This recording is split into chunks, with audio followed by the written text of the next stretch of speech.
Hello, everyone. I'm Randy Arrington, and welcome to the 46th episode of Page Valley Living.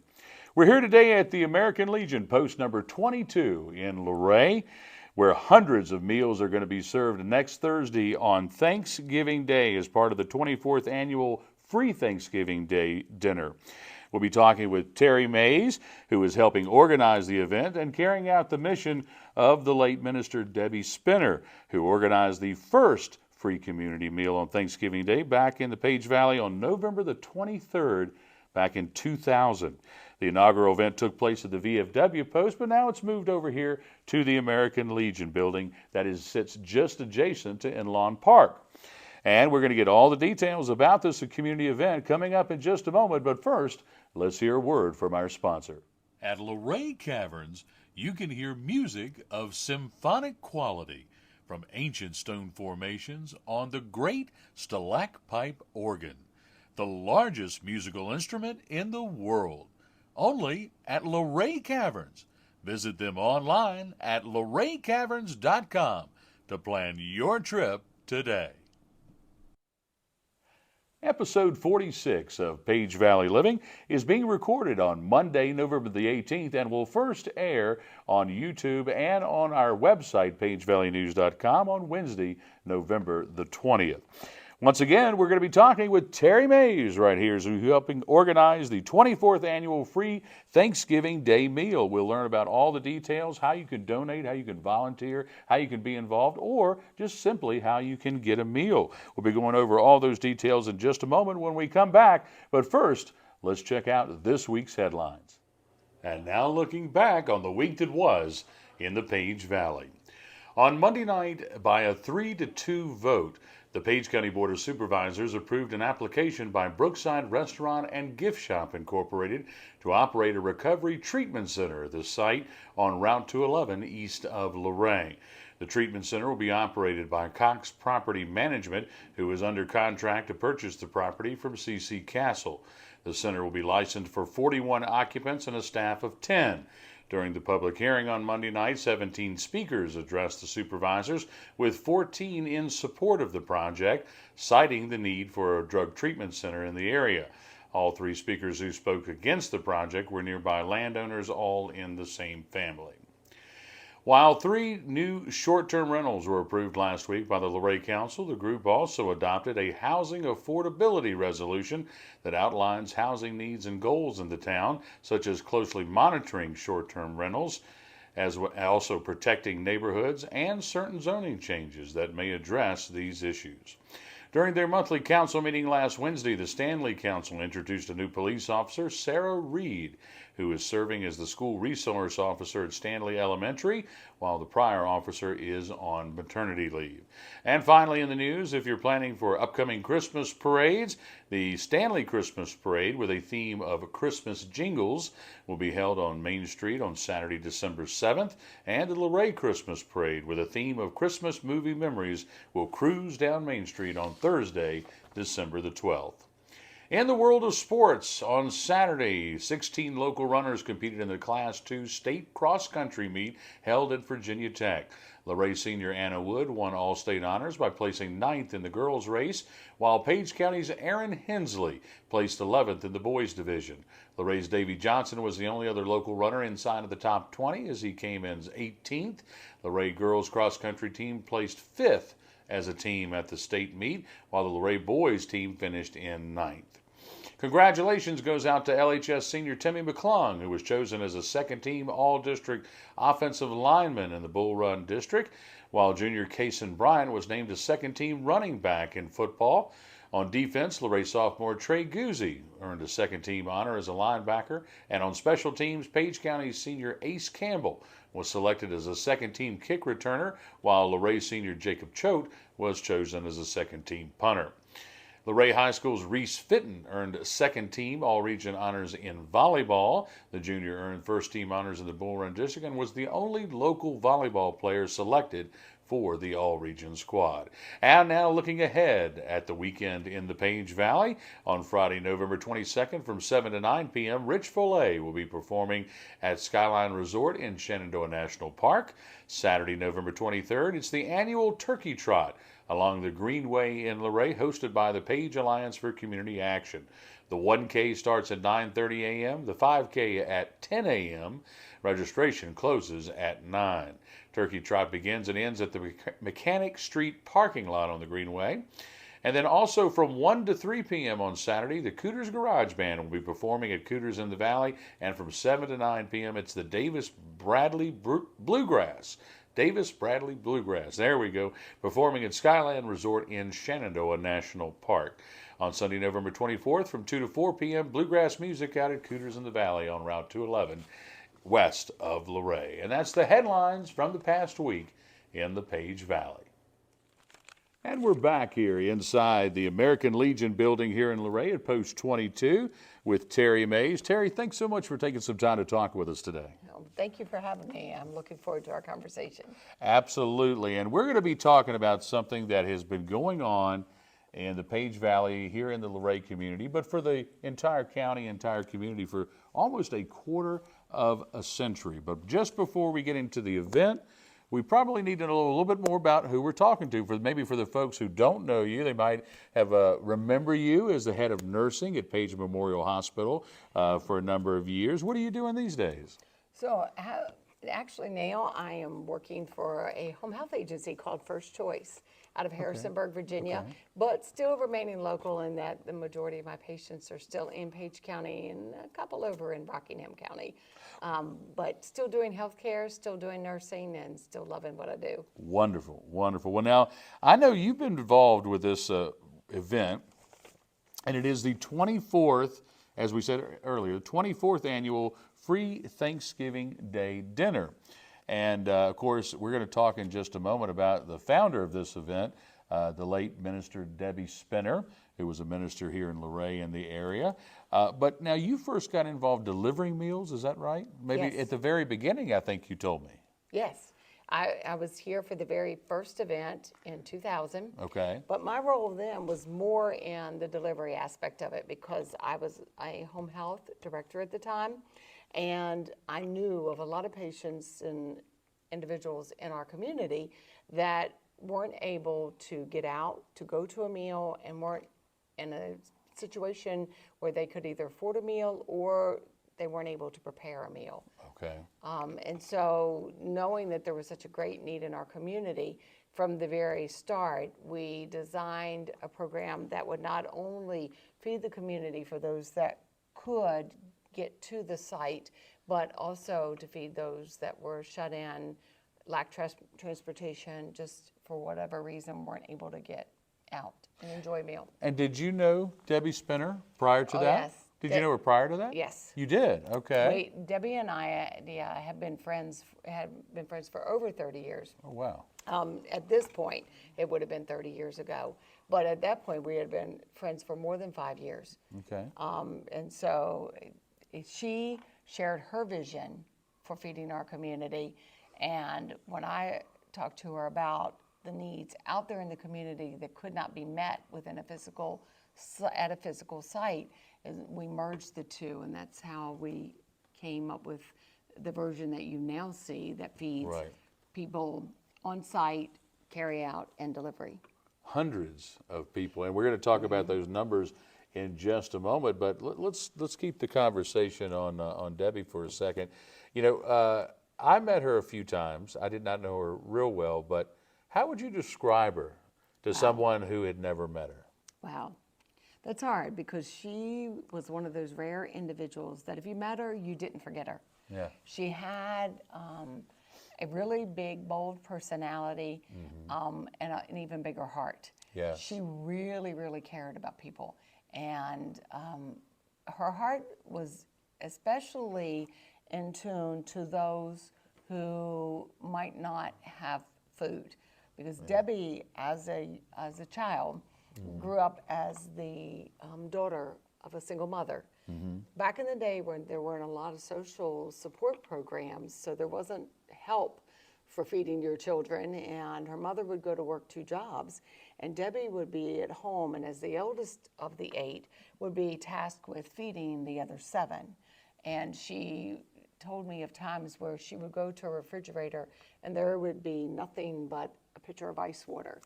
To the day Debbie passed away, she didn't not like ice water and would not drink it. And she carried over that the problems that her family had into feeding the community. And I think you said she had 7 or 8 brothers and 7. sisters that she helped care for. She was the oldest, so while Mom was working 2 jobs, she was tasked with taking care of them. And so feeling like that was a struggle, and it genuinely was for her, she always had a heart of compassion for anybody that needed a meal. And that played out even before the Thanksgiving dinner. Debbie was a tremendous cook. If you ever ate her cooking, you would not forget it. No matter what she made, it was good.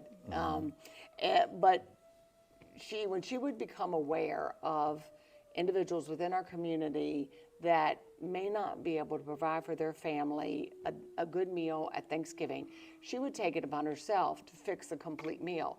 And Debbie, when you think about the fact that many people may not know this, but she was living on a very limited fixed income in a single wide mobile home that was considered, it was Section 8 housing. She didn't even own a vehicle. If she needed to go to the store to get the groceries to fix the meal, she had to call upon a friend to get out there and to get these things. And Debbie started by feeding one family, and then it grew to 5, and then after that, she saw more need than she had ability within herself to handle. And she felt like that God was telling her it's time to feed the community. And to her, that seemed like, wow, that's going to take a big step of faith. Right. And so in knowing that she needed more help, she decided, okay, God, if this is what you're calling me to do, I'm going to step out here and I'm going to try to do it. But if at Thanksgiving we end up, me and the whole community, sitting around one turkey at your table, and I'm going to trust you to make this happen.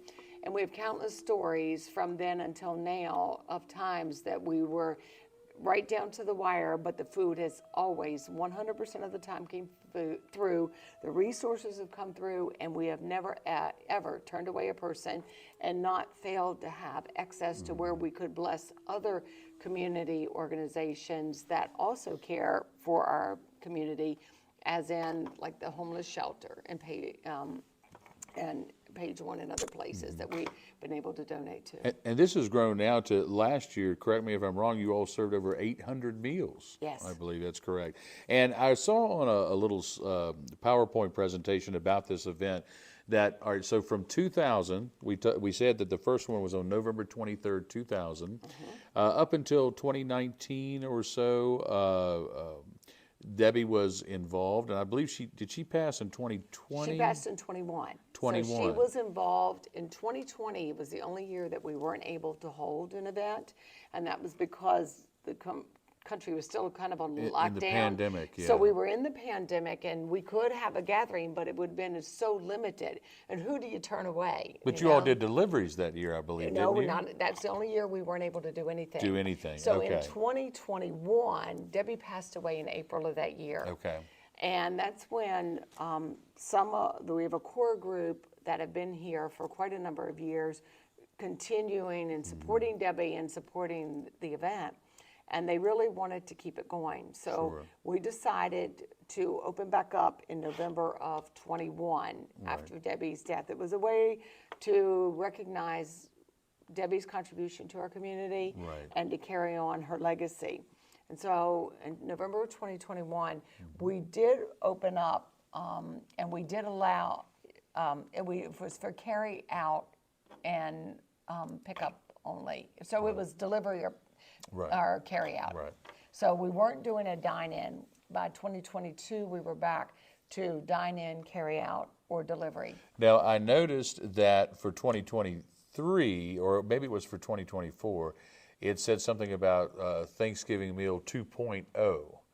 or like, so I guess the new and improved. So what does that mean? What's entailed? I do know, I read that there was a children's area that's going to be Yes. added and a photo booth. So is there Yes. anything else that's new about Well, that's probably the two big ticket items that we are actually working with. Okay. So as you can imagine, Debbie's only been gone for a little over 3 years, but I don't think people realize how fast things are changing in our world today. Yes. And a lot has changed in 3 years.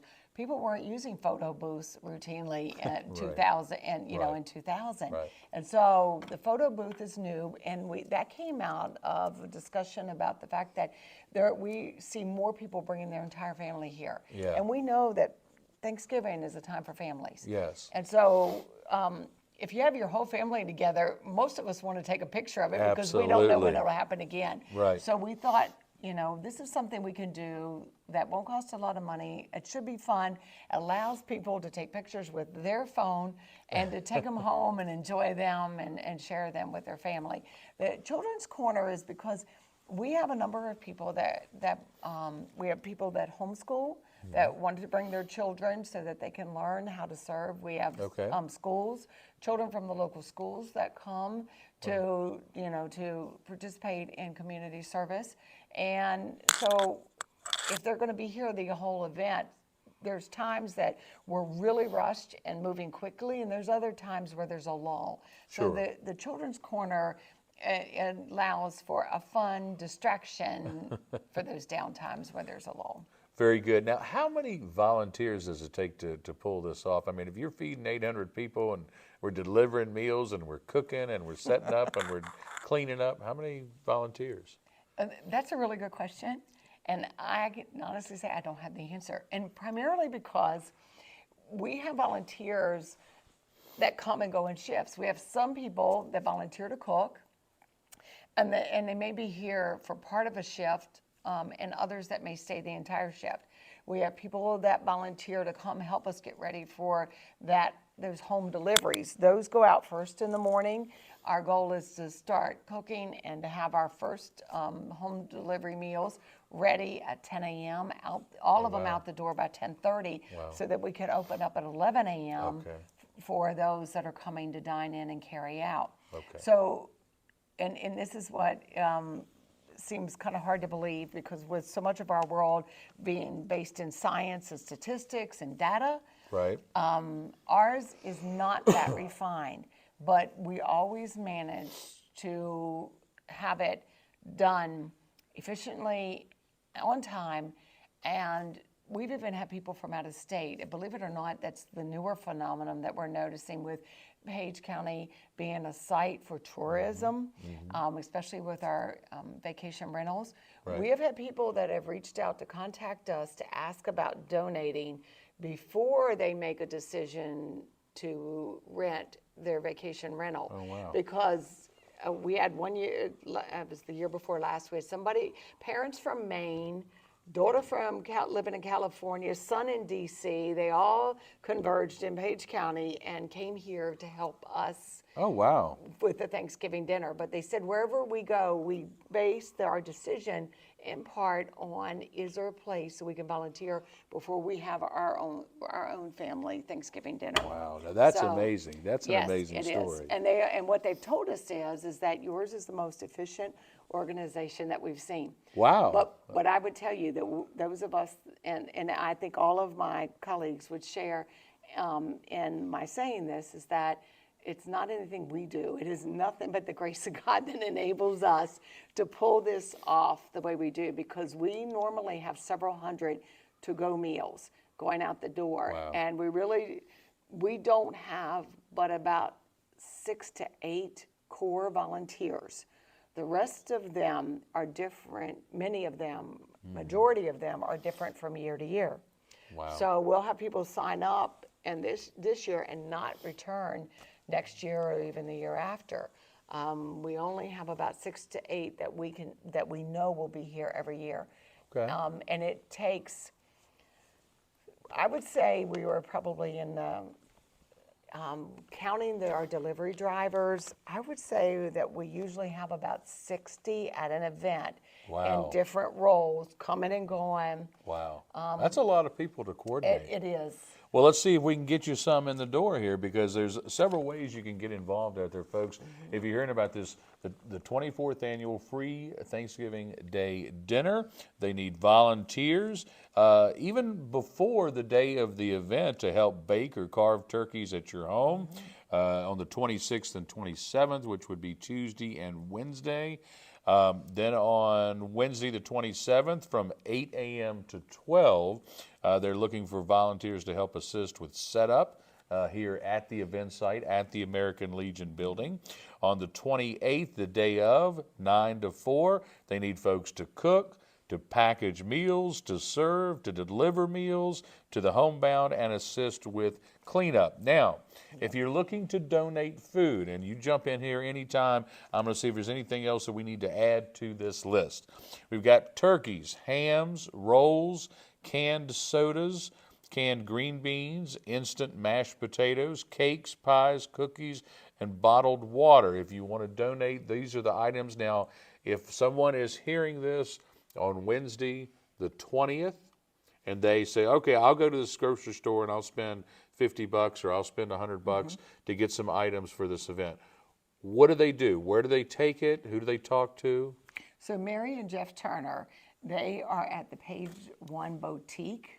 Okay. And they're there Monday through Saturday, actually, all day Monday through Friday, and on half a day on Saturday. And you can drop off donations there. Okay. If you need pickup, then you can always contact me. Okay. Directly. My number is on our flyer. It's 540-244-7971. And I'd be more than glad to come pick up any donations that you're not able to deliver. Yeah. And for those who don't know, the Page Boutique is part of the Page One thrift shop. Yes. Located just across the street from Innlawn Park, and literally within a stone's throw of here, the American Legion building and the Page Public Library, which is just next door. So people can volunteer their time in a number of different ways. They can donate food or cash, right? Yes. Always we'll take cash, Yes. right? Well, we always have things at the last minute. If we don't get enough turkeys or enough hams, we need to buy them. Right. And so we wait till the week of, so that people have time to get their donations in. But then we have to start getting those hams and those turkeys, because we're relying on volunteers to bake those and bring them back to us on the day of the event. So those are the big ways you can help folks. You can donate money, you can donate food, or you can donate your time. Once again, this is going to be for the event on Thursday, November the 28th, on Thanksgiving Day from 11 a.m. to 2 p.m. That's when they're going to be serving meals and carry-outs and things here at the American Legion. We'll remind you of those few details in just a moment. But first, we're going to pause. We're going to take a quick moment for another break here. Will you stick around and play a game called the 5 W's with us? Absolutely. All right, very good. We're going to do that in just a moment. But first, another message from our sponsor. At Luray Caverns, from well-lighted paved walkways, explore cathedral-sized rooms with ceilings 10 stories high, and walk among huge chambers filled with towering stone columns. Come visit Geology's Hall of Fame, only at Luray Caverns. Visit them online at luraycaverns.com to plan your trip today. And we're back, everybody, at the American Legion building here in Luray, and we're going to finish up this interview talking about the free Thanksgiving meal coming up by playing a quick Q&A game called the 5 W's. I'm going to ask you 5 simple questions dealing with the who, what, when, where, and why. Are you ready? I'm ready. All right. You look like you're ready. The who are the biggest contributors to this event? I would say Debbie Spinner. Without her, none of this would have ever been here. Sure. And this is a woman that had nothing but took what little she had and fed a community. Yeah. And it defies human reasoning, you know. Right. So obviously without Debbie, we wouldn't be here. Additionally, I would say on an ongoing basis, the Luray Rotary has been a consistent and steady and significant supporter And I don't know that we could continue without them. So they're obviously big in that. And then we have local churches that that have been consistent supporters and have been there and encouraging us. Local ministers that have also been there to support us and to support our mission. And a lot of little private individual contributions. A lot of individuals that, and that differs from year to year, but they're extremely important. It's all those little donations that enable us to keep going. I saw in the chart in the PowerPoint that you kind of broke them up into community organizations, individuals, and churches, and relatively speaking, without getting out the ruler, kind of distributed fairly across the board with those. All right, what is your favorite Thanksgiving dish besides turkey? Dessert. Dessert. Do you have a particular dessert? Yes. Pumpkin pie. Pumpkin I love pie. pumpkin. Nobody else at my house wants to eat pumpkin, so so when I go out, I eat it, because if I bought it at home, I would probably eat the whole thing. And so My grandmother used to spoil us. She made, well, she only had 4 grandchildren, but she made each of their favorite desserts. So my cousin Greg was banana pudding. I was apple pie. My sister was cherry pie. And my other cousin was coconut pie. Wow. And I'm talking about from scratch. wow. Oh, And I it like was all good. of those. So When did you first get to sit at the big people's table? I don't know that I'm there yet. So normally where people are eating Thanksgiving dinner, I'm out moving and serving, and so I normally eat Thanksgiving dinner after Thanksgiving. Well, I tell you a secret. Yeah. Even once I got elevated to the big people's table at Thanksgiving, I still like to go back to the little people's table because it was more fun. I Yeah, had there's more no work fun. afterwards. Let's see here. Where can people register to get a meal delivered to them? And so we have a website for the first time ever. Okay. It's spinners with an S, Uh-huh. dinner.org. www.spinnersdinner.org. Okay, Exactly. Okay. And so they can go on that website and they can request one from there. Also, if they visit the Page Valley Boutique, they have forms there that you can complete, or if that's not doable, you can contact me personally, and I can take your information and we'll make sure that you get a meal. Outstanding. And But our I think why? Go ahead. I didn't want to, sorry to interrupt, but I just wanted to say, this is our first year with a website. Yeah. And what I'm seeing is that we have some requests coming in with no name and no information. I'm hoping that just means people clicked on that and didn't fill the information out. Okay. But if anybody does not have a meal delivered to their home by 12 noon and they did register on our website, please use my number to call me and we will get one to you. Okay, very good. And we're going to go back. We're going to rewind all those details in just a second, folks. But first, our final question, the why. And this is what we always end up with. And so why is this Thanksgiving Day event and also keeping Debbie Spinner's spirit alive so important? Well, when you look at Debbie and what she accomplished in her time on earth, and what a significant difference that she made within our community with a total lack of resources. It's hard not to sit in a position like I am and so many of my colleagues are, where we have plenty and and she was able to do so much for so many people with really nothing to work with other than her faith. And so for us to be able to step in and do that, I feel like for most of us, we feel like that's our reasonable service. And for folks who are in need, whether it be down on their luck for one particular Thanksgiving, or whether it may be for several years, those folks, it's not so much about the biscuit or the gravy or the turkey or the green beans, but just the fact that people cared enough to help. Yes. And I don't want people to think that this is all about not being able to afford a meal, because I would say we have at least as many, if not more, people that come because they don't want to spend Thanksgiving alone. They've lost a spouse recently. Their children aren't able to make it in from out of town. Whatever the case may be, there's a lot of people that just don't want to spend the holiday alone. And there's a real sense of community on that day. And you can volunteer and help while you're here. Of course, we're going to invite you to stay and eat with us. You don't have to volunteer, and you can eat anyway, but we're just glad to see everybody and have an opportunity to spend Thanksgiving together. Very well. And whatever your reason may be, folks, for wanting to come, please know that you're welcome. And once again, we're going to say that this is the 24th annual free Thanksgiving Day dinner. It does happen on Thanksgiving Day, Thursday, November the 28th, from 11 a.m. to 2 p.m. You can call ahead and get meals delivered, and they will be going out the door. You said 10:30. They want to have them all done by 11 before the folks start coming in the door here. Yes. Again, if you would like to volunteer, there are things to do 2 or 3 days out, the day before and the day of, from cooking to packaging meals, serving, preparing, helping set up the venue here at the American Legion building.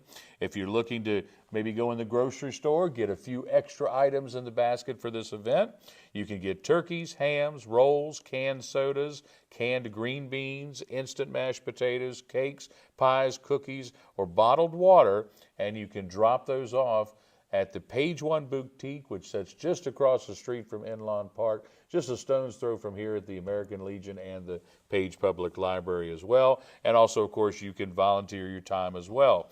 I'm going to give out the phone numbers now that were on the flyer. Terri Mayes here is at 540-244-7971. You can call Betty Knowles at 540-742-1697, or you can call Jeff or May Turner at 540-244-4470. So any of those numbers, you can get in touch with those folks. You can volunteer, you can donate money or food or time, or order an early meal to be delivered. But That's Jeff or Mary Turner. I'm sorry, Jeff or Mary. I'm That's sorry, okay, Mary. that's I left okay. out the R there. But Jeff or Mary are also big in helping get this going. Absolutely. So anything, for any reason, they want you to come by. They want you to eat. They want you to enjoy in the sense of community and fellowship and friends. And, I hope y'all get a big crowd. Yeah. And I hope you get it right down to the last biscuit that'll serve the last order. Yes. We want to say thank you to Terri Mayes. Thanks so much for spending some time with us today. Thank for all that you have done in the community over the 24 years with this program and all the other things you've been involved with as well. Well, thank you. It's my pleasure. And we also want to say thank you to Eleanor Arrington Yes. for all of her work behind the camera today and in the editing room this week. If you enjoyed this show, make sure you hit that like button and subscribe to our YouTube channel. Just go on YouTube, type in Page Valley News, and subscribe, like, and share the video with a friend. And finally, as always, make sure you go down and visit our furry friends at the Page County Animal Shelter and help them find a forever home. Until next week, I'm Randy Arrington saying, enjoy that Page Valley living.